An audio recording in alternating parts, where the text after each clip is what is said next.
नमस्कार, हमारी खास पेशकश में आपका स्वागत है। मैं हूं मनोज मानस और शुरू करते हैं अपने खास पेशकश की पहली अहम खबर मेरठ से है। ये खबर जहां आज से लखनऊ तक शुरू हुई, मेरठ से लखनऊ तक शुरू हुई वंदे भारत ट्रेन में लड़की से बदसलूकी की घटना सामने आई है। विरोध पर युवती के भाई के साथ हाथापाई की अभी खबर सामने आई। भाजपा कार्यकर्ता पर बदसलूकी का आरोप लगा है। आपको बता दें, हाथापाई करने का आरोप भाजपा कार्यकर्ता पर लगा है। आरपीएफ अब केस दर्ज करने की तैयारी में है। आपको बता दें, आज ही पीएम मोदी ने इस ट्रेन का शुभारंभ किया है। युवती दिल्ली की रहने वाली बताई जा रही है। वह वंदे भारत के शुभारंभ की वीडियो बनाते दिल्ली से अपने भाई के साथ आई थी। इस घटना के बाद चलती ट्रेन में जमकर हंगामा भी हुआ। आरपीएफ के अधिकारी हंगामे को शांत करने में जुटे नजर आए। तो आज ही प्रधानमंत्री मोदी के द्वारा मेरठ से, आपको बता दें, इस वंदे भारत ट्रेन का उद्घाटन आज ही किया गया। इस दौरान बीजेपी कार्यकर्ता का एक महिला से बदसलूकी का आरोप लगा है। मेरठ से शुरू हुई वंदे भारत ट्रेन में हंगामा हुआ है। ट्रेन में लड़की से बदसलूकी का आरोप लगा है।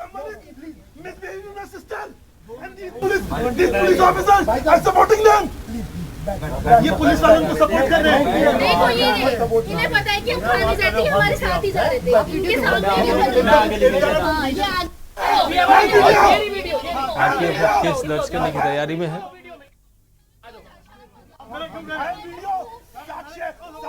सबूत है, आपने नहीं किया सपोर्ट, सबूत है, मुकदमा करिए, मुकदमा करिए अभी।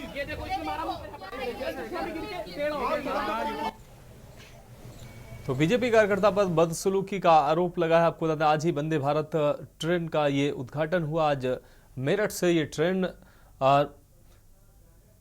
लखनऊ के लिए रवाना हुई। इस दौरान इस ट्रेन में बदसलूकी की घटना सामने आई। आपको बता दें, यह अहम खबर आपको दिखा रहे हैं।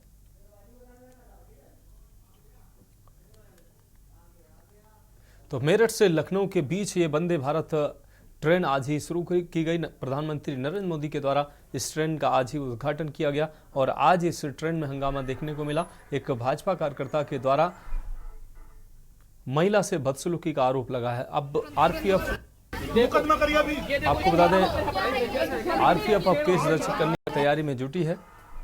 तो यह अहम खबर आपको दिखा रहा है। आरपीएफ अब केस दर्ज करने की तैयारी में। कुछ देर पहले पीएम ने ये ट्रेन का शुभारंभ किया। इसके बाद इस ट्रेन में हंगामे की खबर सामने आई है। और इस खबर पर ज्यादा जानकारी के लिए हमारे संवाददाता राजू हमारे साथ जुड़ गए हैं। राजू, आज ही प्रधानमंत्री मोदी के द्वारा मेरठ लखनऊ वंदे भारत ट्रेन का उद्घाटन किया गया और आज ही पहले ही दिन इस ट्रेन में विवाद की घटना सामने आई है। भाजपा कार्यकर्ता के ऊपर एक महिला, एक युवती से छेड़छाड़ और बदसलूकी का आरोप लगा है। राजू। हाँ बिल्कुल, देखिए मनोज, आज ही लगभग 12:30 बजे प्रधानमंत्री नरेंद्र मोदी ने मेरठ से लखनऊ तक शुरू हुई वंदे भारत ट्रेन का शुभारंभ किया था। वर्चुअली तरीके से हरी झंडी दिखाई थी और उसको रवाना किया था। उस ट्रेन में तमाम जो यात्री है, भाजपा कार्यकर्ता है, उन्हें फ्री यात्रा करने का जो मौका है वो आज दिया गया था। यानी कि आज जो ट्रेन शुरू हुई है उसमें तमाम जो यात्री थे, भाजपा कार्यकर्ता थे, वो फ्री यात्रा कर सकते थे। इसी के चलते आज तमाम जो कार्यकर्ता थे भारतीय जनता पार्टी के, वो ट्रेन का सफर कर रहे थे और इसी ट्रेन में एक युवती भी अपने परिवारजनों के साथ सफर करने के लिए पहुंची थी। आरोप है कि जब युवती एक कोच से दूसरे कोच में जाने का प्रयास कर रही थी, इसी दौरान भाजपा के कार्यकर्ता ने अभद्रता करती और विरोध करने पर मारपीट तक की गई है। साथ ही छेड़छाड़ का भी आरोप लगाया गया है। जब हंगामा हुआ तो कोच में जो फोर्स तैनात थी, सुरक्षा कर्मी जो लगाए गए थे, वो वहां पर पहुंचे और बीच बचाव किया, किसी तरीके से माहौल शांत किया और लोगों को समझा बुझा शांत किया गया। फिलहाल जो है पूरे मामले की आरपीएफ जांच कर रही है। रेलवे पुलिस फोर्स और मुकदमा दर्ज करने की तैयारी की जा रही है। आरोप है कि भाजपा कार्यकर्ता ने महिला यात्री से छेड़छाड़ की, मारपीट की और विरोध करने पर अभद्रता भी की, गाली गलौज की। आप देखिए कि किस तरीके वो विरोध कर रहे हैं। भाजपा के कार्यकर्ता जो वो उनसे अभद्रता कर रहे थे, हंगामा किया जा रहा है। बाकायदा देखिए युवती भी विरोध करते हुए नजर आ रही है। कहीं ना कहीं जिस तरीके से आज प्रधानमंत्री नरेंद्र मोदी उद्घाटन कर रहे थे वंदे भारत एक्सप्रेस का और उसी इसके विपरीत तमाम जो भारतीय जनता पार्टी के कार्यकर्ता थे वो एक महिला यात्री से अभद्रता कर रहे थे, मारपीट कर रहे थे। हाँ, निश्चित रूप से राजू, इस तमाम जानकारी के लिए आपका बहुत शुक्रिया। तो आपको बता दें कि भाजपा कार्यकर्ता पर आपको बता दें बदसलूकी का आरोप लगा है। मेरठ से आज शुरू हुई वंदे भारत ट्रेन में हंगामा देखने को मिला है। मेरठ से लखनऊ के बीच ये ट्रेन शुरू हुई है। प्रधानमंत्री ने आज ही इसका उद्घाटन किया है। और अब हम बात करेंगे पिछड़ा वर्ग आयोग के गठन की। यूपी पिछड़ा वर्ग आयोग का गठन किया गया है। पिछले 2 साल से इस आयोग का गठन नहीं हुआ था। लोकसभा चुनाव में बीजेपी संघ और सरकार और संगठन की बैठक के बाद पूर्व सांसद राजेश वर्मा की अध्यक्षता में पिछड़ा वर्ग आयोग का गठन किया गया है। सोहन लाल और सूर्य प्रकाश को उपाध्यक्ष बनाया गया है। उत्तर प्रदेश में लंबे समय से खाली चल रहे आयोगों और निगमों में अब बीजेपी से जुड़े लोगों को नियुक्त करने की शुरुआत की गई है। राज्यपाल की संस्तुति से पिछड़ा वर्ग आयोग में एक अध्यक्ष, 2 उपाध्यक्ष और 23 सदस्यों को 1 साल के कार्यकाल के लिए नामित किया गया है। आपको बता दें, हाल ही में मुख्यमंत्री योगी आदित्यनाथ की मौजूदगी में बीजेपी के कई बड़े नेताओं की बैठक में खाली पड़े आयोगों और निगम में बीजेपी से जुड़े लोगों को नामित करने पर चर्चा हुई थी। आपको बता दें, पिछड़ा वर्ग आयोग में अब कुल 27 लोगों का पैनल पिछड़ों के हितों से जुड़े मुद्दों को लेकर काम कर सकेगा। आपको बता दें, हिंदू युवा वाहिनी में पदाधिकारी रहे फूलबदन कुशवाहा को भी पिछड़ा वर्ग आयोग का सदस्य बनाया गया। यूपी सरकार में डिप्टी सीएम ब्रजेश पाठक ने आयोग के अध्यक्ष, उपाध्यक्ष और नामित सदस्यों को बधाई दी है। उन्होंने कहा कि उत्तर प्रदेश सरकार द्वारा पिछड़ा वर्ग राज्य आयोग के 9 मनोनीत अध्यक्ष, उपाध्यक्ष व सभी सदस्यों को हार्दिक बधाई व उनके उज्जवल कार्यकाल की शुभकामनाएं। उत्तर प्रदेश सरकार में राज्य मंत्री जसवंत सिंह सैनी आयोग के अध्यक्ष, उपाध्यक्ष और नामित सदस्यों को बधाई उन्होंने दी। सोशल मीडिया प्लेटफॉर्म एक्स पर उन्होंने पोस्ट कर बधाई दी। उत्तर प्रदेश पिछड़ा वर्ग राज्य आयोग में अध्यक्ष, उपाध्यक्ष और सदस्य मनोनीत किए जाने पर सभी को हार्दिक शुभकामनाएं उनके द्वारा दी गई। हमारे संवाददाता दीपक इस खबर पर हमारे साथ जुड़ गए हैं। दीपक, राज्य आपको बता दें, पिछड़ा वर्ग आयोग का गठन किया गया। 2 साल से यहाँ पर सभी पद खाली थे। दीपक जी, मैं आपको बताना चाहूंगा कि पिछले 2 सालों से उत्तर प्रदेश राज्य पिछड़ा वर्ग आयोग का गठन नहीं हो पा रहा था। इसमें पदाधिकारियों का चयन नहीं किया जा रहा था।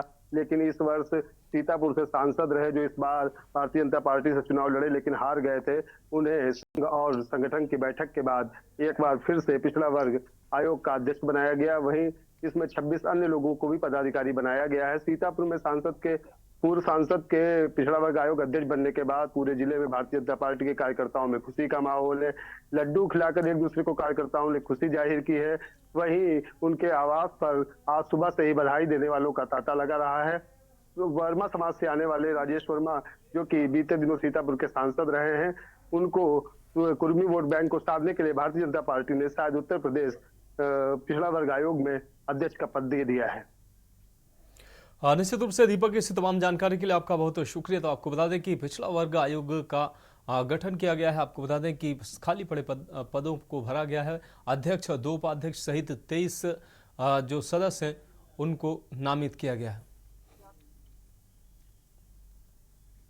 और अब हम बात करेंगे हद पार मरीज लाचार।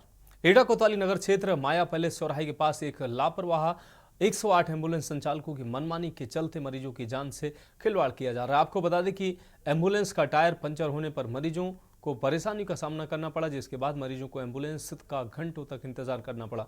हद तो तब हो गई जब परिजन के फोन लगाने पर दूसरी एम्बुलेंस भी मौके पर नहीं पहुंची।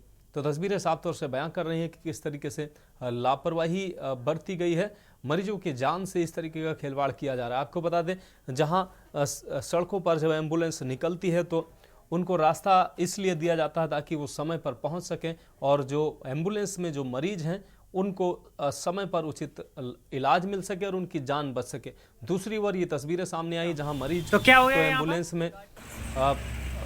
एम्बुलेंस में लेकर जब एम्बुलेंस निकली तो उसका टायर पंचर हो गया, लेकिन दूसरी एम्बुलेंस मौके पर नहीं पहुंची और वो एम्बुलेंस आराम से पंचर बनवाती नजर आई। ऐसे में जो मरीज थे और उनके अटेंडर थे वो काफी परेशान दिखाई दिए।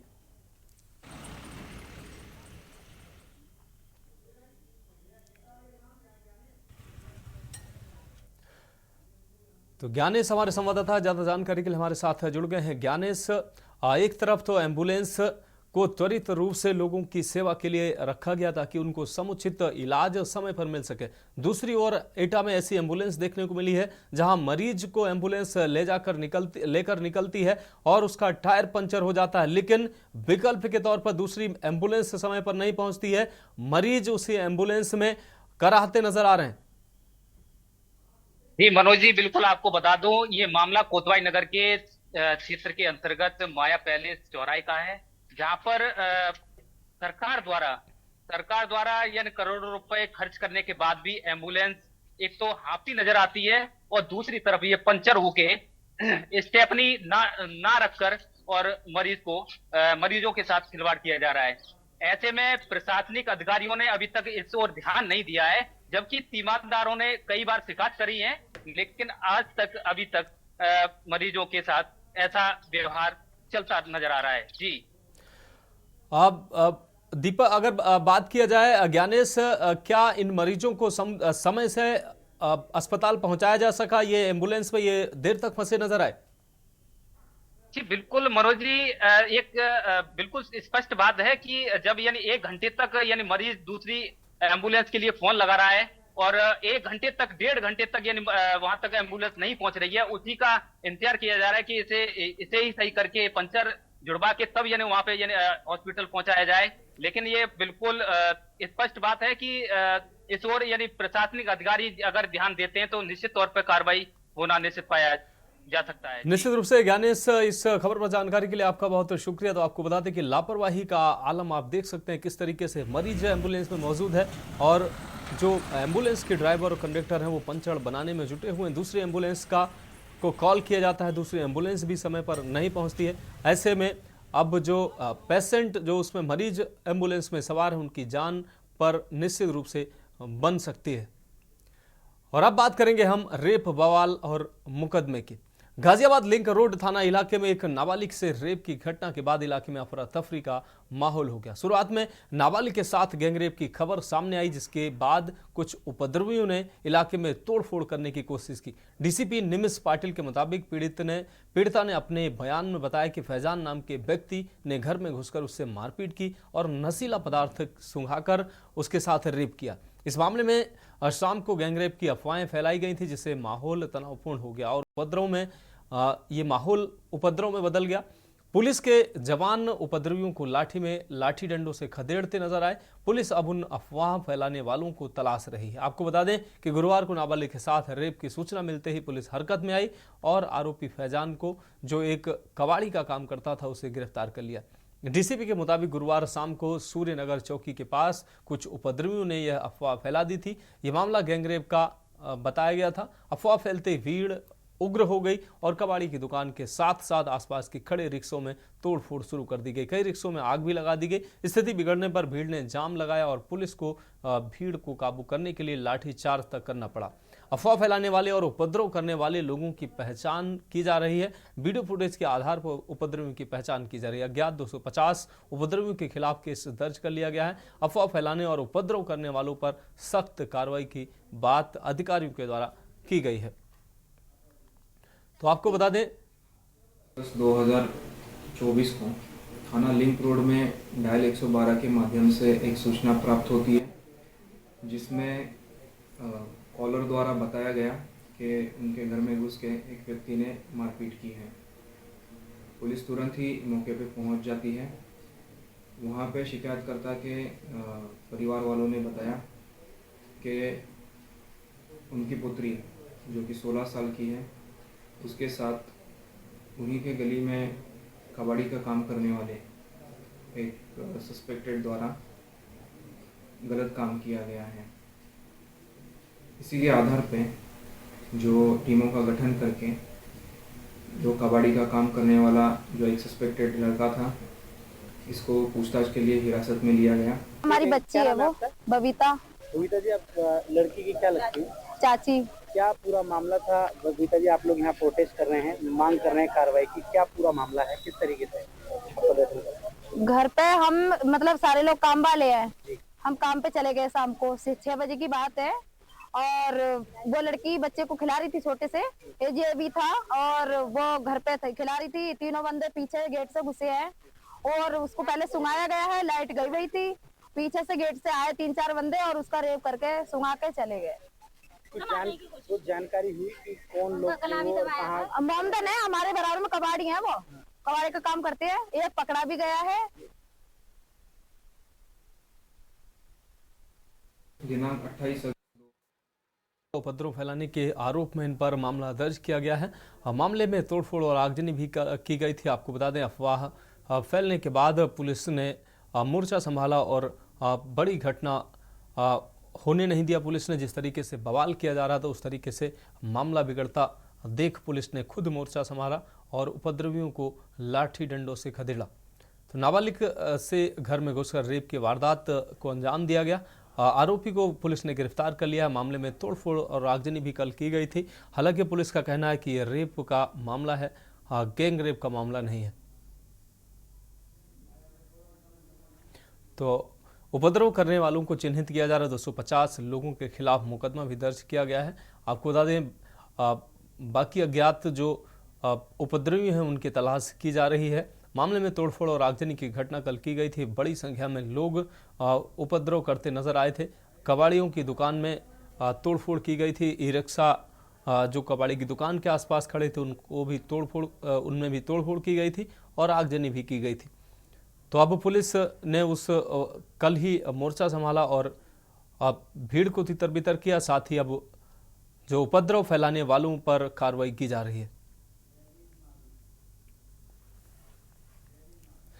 तो इस खबर पर ज्यादा जानकारी के लिए जयबीर मावी हमारे संवाददाता गाजियाबाद से हमारे साथ जुड़ गए हैं। जयबीर, जिस तरीके से कल रेप की घटना के बाद बवाल हुआ और ये उपद्रव बड़ी घटना में तब्दील होने से हालांकि पुलिस ने बचाया। गैंग रेप का आरोप लगाकर उपद्रवियों को द्वारा उपद्रव किया जा रहा था। हालांकि पुलिस ने इसको रेप की घटना करार दिया है और एक आरोपी को गिरफ्तार भी किया गया है। जयबीर, देखिए फैजान, आपको बता दें कि गाजियाबाद का जो लिंक रोड थाना क्षेत्र है वहां पर ब्रज विहार एक है, जहां पर रहने वाली एक युवती, जो नाबालिग युवती है, उसके साथ पड़ोस में ही रहने वाले एक युवक जो पेशे से कबाड़े का कार्य करता है, उसका नाम फैजान है, अपने घर में घुसकर युवती के साथ मारपीट की, उसके साथ दुष्कर्म किया, जिसकी शिकायत पुलिस को दी गई और पुलिस ने शिकायत मिलते ही तत्काल इस मामले पर संज्ञान लेते हुए मुकदमा दर्ज किया और जो आरोपी युवक का जो फैजान था उसको गिरफ्तार किया।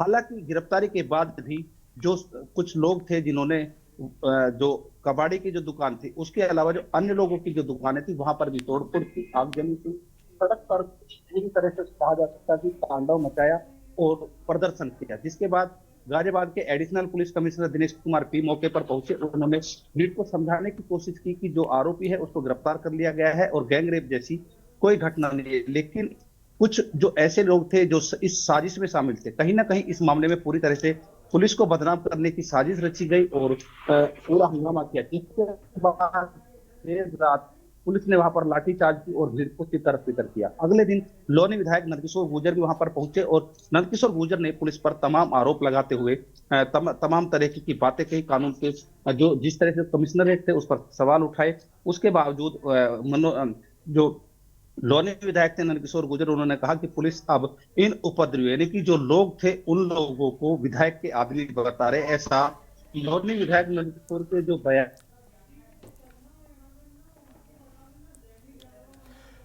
तो हमारे संवाददाता जयबीर से हमारा नेटवर्क कट चुका है। तो फिलहाल जयबीर, इस तमाम जानकारी के लिए आपका बहुत शुक्रिया। तो आपको बता दें कि बवाल के बाद पुलिस ने मोर्चा संभाला और बड़ी वारदात होने से पुलिस ने बचाया। हालांकि अब उपद्रव फैलाने वालों पर कार्रवाई की जा रही है। 250 अज्ञात उपद्रवियों पर मुकदमा दर्ज किया गया।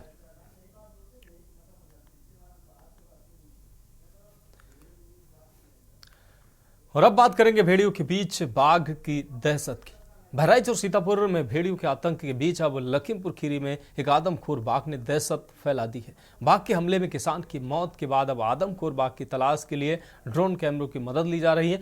लखीमपुर खीरी जिले में बाघ के हमले से 3 लोगों की मौत, एक गंभीर रूप से घायल हुआ है। आपको बता दें कि हैदराबाद थाना क्षेत्र के इमलिया गांव में खेत में काम कर रहे किसान को बाघ ने मौत के घाट उतार दिया।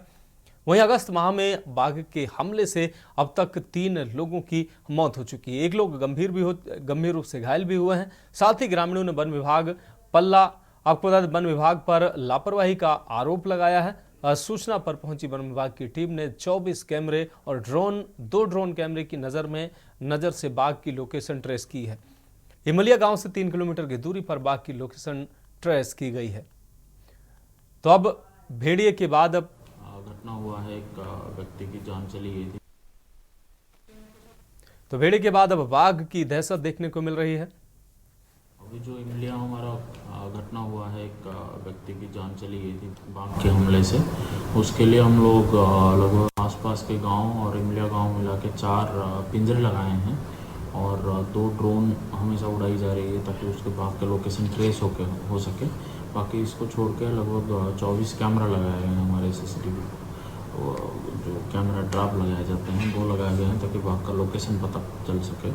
और कल बाघ को जो है हमारे स्टाफ द्वारा देखा भी गया है कुछ गांव वालों की तरह, जैसे जहां पे घटना हुआ था वहां से लगभग 3 किलोमीटर दूर। और बाकी रात में मुझे खबर है कि पिंजरे के पास आया भी है, तो हमें इसलिए ये उम्मीद है कि जल्दी हम बाघ को पकड़ने में कामयाब होंगे।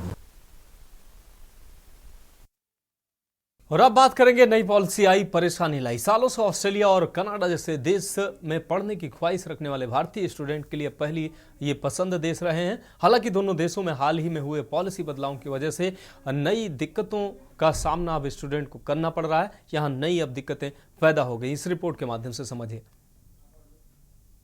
सालों से ऑस्ट्रेलिया और कनाडा जैसे देश पढ़ने की ख्वाहिश रखने वाले भारतीय स्टूडेंट के लिए पहली पसंद रहे हैं। हालांकि दोनों देशों में हाल ही में हुए पॉलिसी बदलावों की वजह से नई दिक्कतें पैदा हो रही हैं।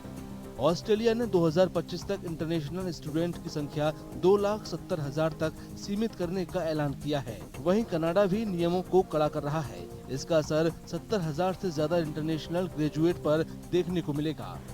इन बदलावों से कई भारतीय स्टूडेंट ये सोच रहे हैं कि विदेश में पढ़ाई करने के उनके सपने के लिए इसका क्या मतलब है। On the increasing trend that more and more students were going abroad, this is going to be reduced, and many of the students now will be willing to study in India because they know this is the base. They know that the chances of success are lower, so why would invest time and money there? If you see the example of Australia, their visa fees was $700 Australian dollars, and from the 2nd July they made it from 700 to whopping 1,600 Australian dollars. So in case a visa gets rejected, that means a student is losing $1,600, which comes around 18 to 90,000 rupees. That there is a huge risk of losing this money. इन बदलावों के पीछे कई बड़ी वजह है, क्योंकि दोनों देश किराए की आसमान छूती कीमतें, इंफ्रास्ट्रक्चर पर बढ़ते दबाव और नौकरी बाजार पर पड़ने वाले असर जैसी चिंताओं से जूझ रहे हैं। 2022-23 में इंटरनेशनल स्टूडेंट ने ऑस्ट्रेलिया में 36.4 अरब डॉलर का योगदान दिया। हालांकि उनके वहां रहने का दबाव एक राजनीतिक मुद्दा बन गया है। कनाडा में छात्रों को रहने की जगह और नौकरी की कमी के लिए गलत तरीके से जिम्मेदार ठहराया जा रहा है। इन पॉलिसी बदलावों का मकसद ज्यादा टिकाऊ सिस्टम बनाना है। हालांकि ये नई पॉलिसी कई स्टूडेंट को अधर में छोड़ रही है। It is an administrative issue that these universities have failed to provide suitable housing in terms of accommodating the number of students that they admit each year. Say for example, if a university is offering admission to about 100 international students, at the moment they only have enough student housing to accommodate between 6 to 10% of these students into university housing. Australia और Canada की अपनी policy को सख्त बनाए जाने की वजह से भारतीय छात्र इस टकराव में फंस गए हैं। कई स्टूडेंट का भविष्य अनिश्चित है। इसके अंतर्राष्ट्रीय डिग्री और वहां बसने के सपने अधर में लटके हुए हैं। ये हालत स्टूडेंट को अपने स्टडी प्लान पर दोबारा सोचने पर मजबूर कर रही है। वहीं जापान, दक्षिण कोरिया और कुछ यूरोपीय देश संभावित विकल्प के तौर पर उभर रहे हैं।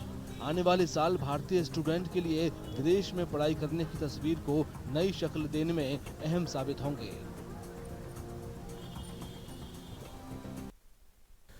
तो हमारी खास पेशकश में फिलहाल अभी के लिए इतना ही। मुझे दीजिए इजाजत और आप देखते रहिए के न्यूज इंडिया। आप देख रहे हैं के न्यूज, खबरों का सारथी।